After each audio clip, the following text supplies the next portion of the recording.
Hi, welcome to episode 35 of Minipod with me, Dave Jacobs.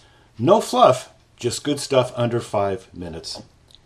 I don't know, have you ever heard that story? One man walks up to another man who's repeatedly hitting his head against a wall. And the first man says, "Why are you doing that?" And the second man says, "Because it feels so good when I stop."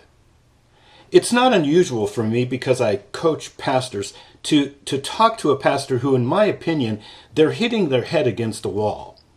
And usually this has something to do with their church, some area of constant frustration for the pastor.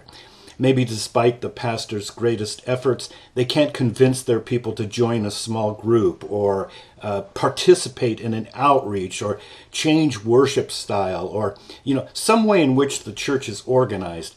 They try and try and try with no luck. Some things need to change, but they'll never change. I'm sorry to say that.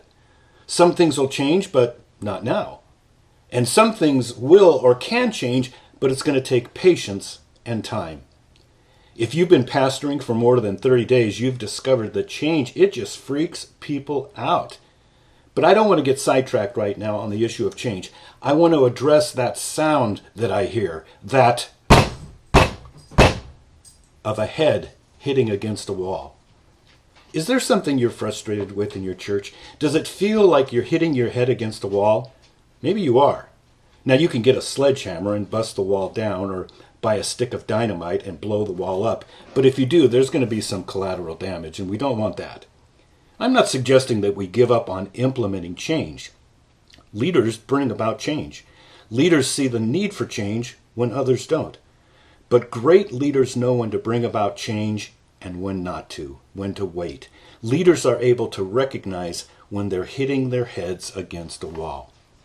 I think every pastor should have a things to address later shelf in their study. This is where they put great ideas or areas that need to change in their church, but it's not the right time. And every day they walk past that shelf and they remind themselves, one day, but not now. It's your choice. You can keep hitting your head against that wall, or you can stop. But I guarantee you, if you stop, it's going to feel good.